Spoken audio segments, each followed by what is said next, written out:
ಚುನಾವಣಾ ಬಾಂಡ್ ಪ್ರಶ್ನೆ ಮಾಡಿದ್ದ ಅರ್ಜಿಗೆ ಸಂಬಂಧಪಟ್ಟಂತೆ ಸುಪ್ರೀಂ ಕೋರ್ಟ್ನಿಂದ ಮಹತ್ವದ ತೀರ್ಪು ಪ್ರಕಟಗೊಂಡಿದೆ ಅನ್ನೋದರ ಡೀಟೇಲ್ಸ್ ಸದ್ಯ ಸಿಗ್ತಾ ಇದೆ. ಹಾಗಾದ್ರೆ ಸುಪ್ರೀಂ ಕೋರ್ಟ್ನ ತೀರ್ಪು ಏನ್ ಹೇಳ್ತಾ ಇದೆ ಅನ್ನೋದರ ಡೀಟೇಲ್ಸ್ ನಿಮ್ಮ ಮುಂದೆ. ಬಾಂಡ್ಗಳು ಅಸಂವಿಧಾನಿಕ, ರದ್ದುಪಡಿಸುವ ಅಗತ್ಯವಿದೆ. ಇನ್ನು ಮುಂದೆ ಚುನಾವಣಾ ಬಾಂಡ್ ನೀಡಬಾರದು ಅಂತ ಸುಪ್ರೀಂ ಕೋರ್ಟ್ನಿಂದ ಮಹತ್ವದ ತೀರ್ಪು ಪ್ರಕಟಗೊಂಡಿದೆ. ಸಿಜೆಐ ಡಿವೈ ಚಂದ್ರಚೂಡ್ ನೇತೃತ್ವದ ಪೀಠದಿಂದ ಮಹತ್ವದ ತೀರ್ಪು ಪ್ರಕಟಗೊಂಡಿದೆ.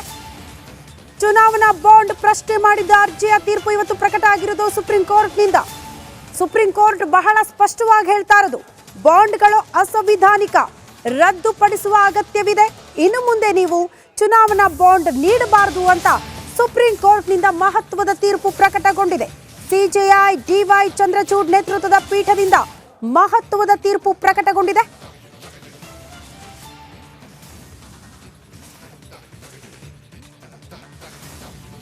ಚುನಾವಣಾ ಬಾಂಡ್ ಪ್ರಶ್ನೆ ಮಾಡಿದಂತಹ ಅರ್ಜಿ ಇವತ್ತು ಸುಪ್ರೀಂ ಕೋರ್ಟ್ನಲ್ಲಿ ಅದಕ್ಕೆ ಸಂಬಂಧಪಟ್ಟಂತಹ ಮಹತ್ವದ ತೀರ್ಪು ಪ್ರಕಟ ಆಗಿದೆ. ಕಾರಣ, ಚುನಾವಣೆಯ ಸಂದರ್ಭದಲ್ಲಿ ಬಾಂಡ್ಗಳನ್ನು ನೀಡಲಾಗ್ತಾ ಇತ್ತು. ಆ ಬಾಂಡ್ ನೀಡಬೇಕಾ ನೀಡಬಾರ್ದ, ಅದು ಸಂವಿಧಾನಿಕವೋ ಅಸಂವಿಧಾನಿಕವೋ, ಈ ಎಲ್ಲ ಪ್ರಶ್ನೆಗಳಿತ್ತು.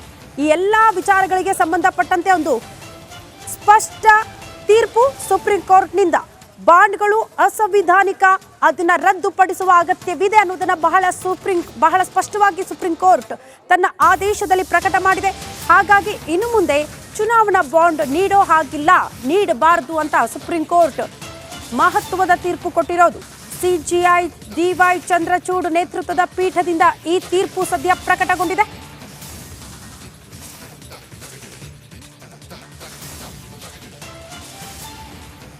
ಸಹಜವಾಗಿ ಇದು ಚುನಾವಣಾ ಸಂದರ್ಭದಲ್ಲಿ ಆಗುವಂತಹ ಬೆಳವಣಿಗೆ. ಇದಕ್ಕೆ ಸಂಬಂಧಪಟ್ಟಂತೆ ಒಂದಷ್ಟು ಗೊಂದಲಗಳು, ಅದು ಚುನಾವಣಾ ಬಾಂಡ್ಗೆ ಸಂಬಂಧಪಟ್ಟಂತೆ. ಇದೇ ಬಾಂಡ್ ಅನ್ನ ಪ್ರಶ್ನೆ ಮಾಡಿ ಸುಪ್ರೀಂ ಕೋರ್ಟ್ ಮೆಟ್ಟಿಲೇರಲಾಗಿತ್ತು. ಒಂದು ಅರ್ಜಿಯನ್ನು ಕೂಡ ಸಲ್ಲಿಕೆ ಮಾಡಲಾಗಿತ್ತು. ಅದೇ ಅರ್ಜಿಯ ವಿಚಾರಣೆ ಆಗಿ ಇವತ್ತು ಸುಪ್ರೀಂ ಕೋರ್ಟ್ನಿಂದ ಮಹತ್ವದ ತೀರ್ಪು ಪ್ರಕಟಗೊಂಡಿರೋದನ್ನ ನಾವು ಗಮನಿಸ್ತಾ ಇದ್ದೀವಿ. ಇನ್ನು ಮುಂದೆ ಚುನಾವಣೆಯ ಸಂದರ್ಭದಲ್ಲಿ ಬಾಂಡ್ಗಳನ್ನ ನೀಡೋ ಹಾಗಿಲ್ಲ, ನೀಡಬಾರದು ಅನ್ನೋದನ್ನ ಸುಪ್ರೀಂ ಕೋರ್ಟ್ ಬಹಳ ಸ್ಪಷ್ಟವಾಗಿ ತನ್ನ ಆದೇಶದಲ್ಲಿ ಹೇಳ್ತಾ ಇರೋದು. ಬಾಂಡ್ಗಳು ಅಸಂವಿಧಾನಿಕ, ರದ್ದುಪಡಿಸುವ ಅಗತ್ಯವಿದೆ ಅನ್ನೋದನ್ನ ಸುಪ್ರೀಂ ಕೋರ್ಟ್ ಅಭಿಪ್ರಾಯಪಟ್ಟಿದೆ. ಈ ಮೂಲಕ ಮಹತ್ವದ ತೀರ್ಪನ್ನ ಕೂಡ ನೀಡಿದೆ.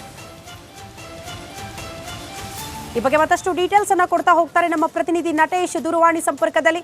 ನಟೇಶ್, ಸುಪ್ರೀಂ ಕೋರ್ಟ್ನ ಮಹತ್ವದ ತೀರ್ಪು ಏನ್ ಹೇಳ್ತಾ ಇರೋದು, ಪ್ರಮುಖ ಅಂಶಗಳ ಬಗ್ಗೆ ಮಾಹಿತಿ ಕೊಡ್ತಾ ಹೋಗೋದಾದ್ರೆ. ಎಸ್ ಸ್ಮಿತಾ, ಸುಪ್ರೀಂ ಕೋರ್ಟ್ನಿಂದ ಏನು ಚುನಾವಣಾ ಬಾಂಡ್ಗಳನ್ನ ಪ್ರಶ್ನಿಸಿ ಅರ್ಜಿಯನ್ನು ಸಲ್ಲಿಸಲಾಗಿತ್ತು.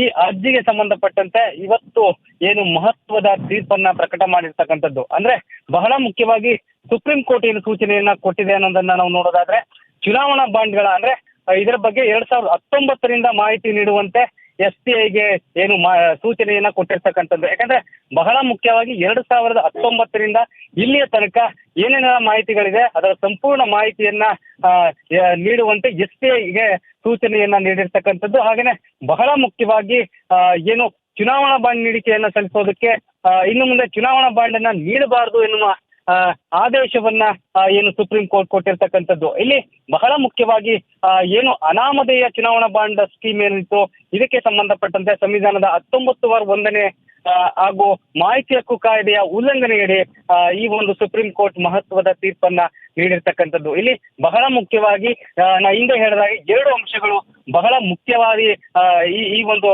ಆದೇಶದಲ್ಲಿ ಮೆನ್ಷನ್ ಮಾಡಿರ್ತಕ್ಕಂಥದ್ದು. ಸ್ಮಿತಾ. ಓಕೆ ನಟೇಶ್, ಧನ್ಯವಾದಗಳು ತಮ್ಮೆಲ್ಲ ಮಾಹಿತಿಗೆ.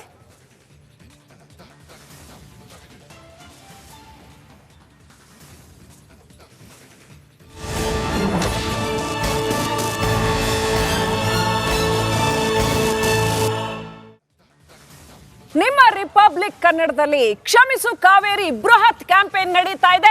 ಸಮಾಜದ ಸುರಕ್ಷತೆಗೆ ನಿಮ್ಮ ರಿಪಬ್ಲಿಕ್ ಕನ್ನಡ ಹೇಗೆ ಬದ್ಧವಾಗಿದೆ ಅನ್ನೋದನ್ನ ಈ ಕ್ಯಾಂಪೇನ್ ತೋರಿಸ್ತಾ ಇದೆ.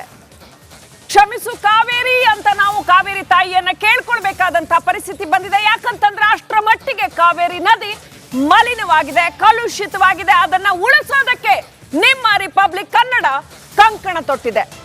ಕಾವೇರಿ ಉಳಿಸೋ ನಮ್ಮ ಕಂಕಣಕ್ಕೆ ಇಡೀ ಕರುನಾಡು ಸಾಥ್ ಕೊಡ್ತಾ ಇದೆ. ರಿಪಬ್ಲಿಕ್ ಕನ್ನಡ ಅಭಿಯಾನಕ್ಕೆ ಭಾರಿ ಜನ ಬೆಂಬಲ ವ್ಯಕ್ತವಾಗ್ತಾ ಇದೆ. ಇವತ್ತಿನ ಅಪ್ಡೇಟ್ ಏನಿದೆ ಅದರಲ್ಲಿ ಅನ್ನೋದನ್ನ ನೋಡ್ತಾ ಇದೀವಿ. ಸಾಕಷ್ಟು ದೊಡ್ಡ ಪ್ರಮಾಣದಲ್ಲಿ ಇದಕ್ಕೆ ಜನ ಬೆಂಬಲ ವ್ಯಕ್ತವಾಗಿದೆ.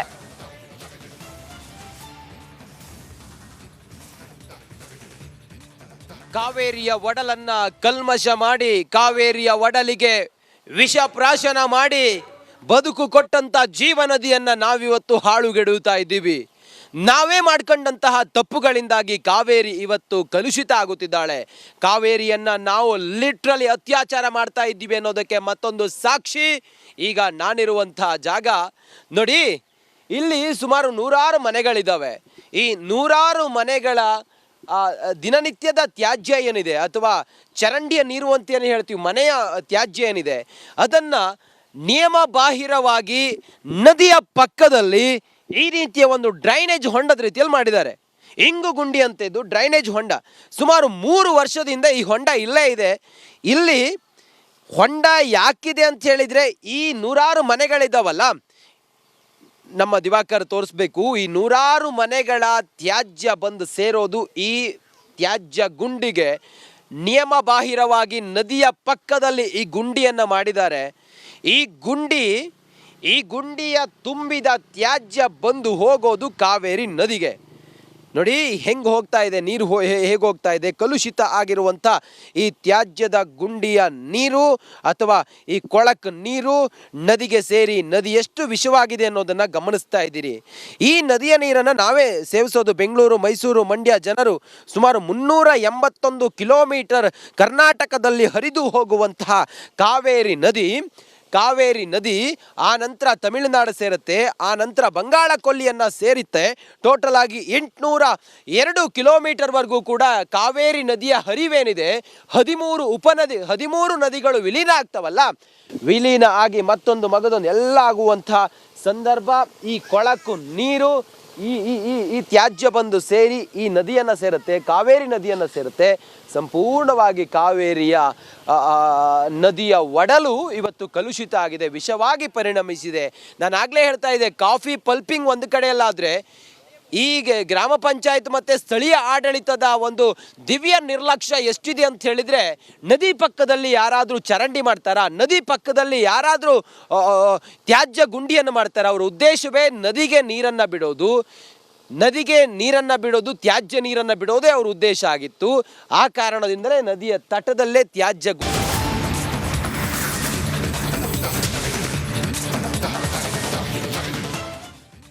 ರಾಜ್ಯದಲ್ಲಿ ಇನ್ನೂ ಕೂಡ ಕೆಲವೊಂದಷ್ಟು ಕಡೆ ಅಸ್ಪೃಶ್ಯತೆ ನೋಡೋದಕ್ಕೆ ಸಿಗ್ತಾ ಇದೆ ಅನ್ನೋದೇ ವಿಪರ್ಯಾಸದ ಸಂಗತಿ. ಯಾವ ಕಾಲದಲ್ಲಿದ್ದೀವಿ ನಾವೆಲ್ಲ ಅನ್ನೋದನ್ನ ಮತ್ತೆ ಪ್ರಶ್ನೆ ಮಾಡಿಕೊಳ್ಳಲೇಬೇಕಾದಂಥ ಅನಿವಾರ್ಯತೆ ಅಂತಹ ಮತ್ತೊಂದು ಘಟನೆ ಮರುಕಳಿಸಿದೆ ಕೊಪ್ಪಳದಲ್ಲಿ ಅಸ್ಪೃಶ್ಯತೆ ಆಚರಣೆ ಇನ್ನೂ ಕೂಡ ಜೀವಂತವಾಗಿದೆಯಾ? ದಲಿತರಿಗೆ ಗ್ರಾಮದ ಹೋಟೆಲ್ಗಳಲ್ಲಿ ಪ್ರತ್ಯೇಕ ಪ್ಲೇಟ್ಗಳನ್ನು ನೀಡಲಾಗ್ತಾ ಇದೆಯಂತೆ. ಕಟ್ಟಿಂಗ್ ಶಾಪ್ಗಳಲ್ಲಿ ದಲಿತರಿಗೆ ನಿರಾಕರಣೆ ಮಾಡಲಾಗ್ತಾ ಇದೆ. ಹಾಲವರ್ತಿ ಗ್ರಾಮದಲ್ಲಿ ಅಸ್ಪೃಶ್ಯತೆ ಇನ್ನೂ ಕೂಡ ಜೀವಂತವಾಗಿದೆ. ದಲಿತ ಯುವಕರಿಂದ ಗ್ರಾಮ ಪಂಚಾಯತ್ ಎದುರು ಪ್ರತಿಭಟನೆ ಮಾಡಲಾಗ್ತಾ ಇದೆ.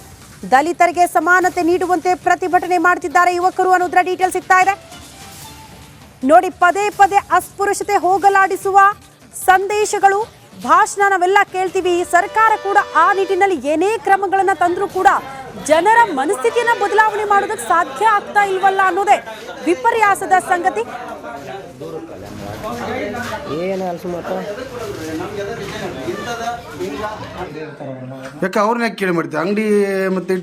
ಮೂರು ದೃಶ್ಯ ನಾವು ಸ್ಕ್ರೀನ್ ಮೇಲೆ ಗಮನಿಸ್ತಾ ಇರೋದು.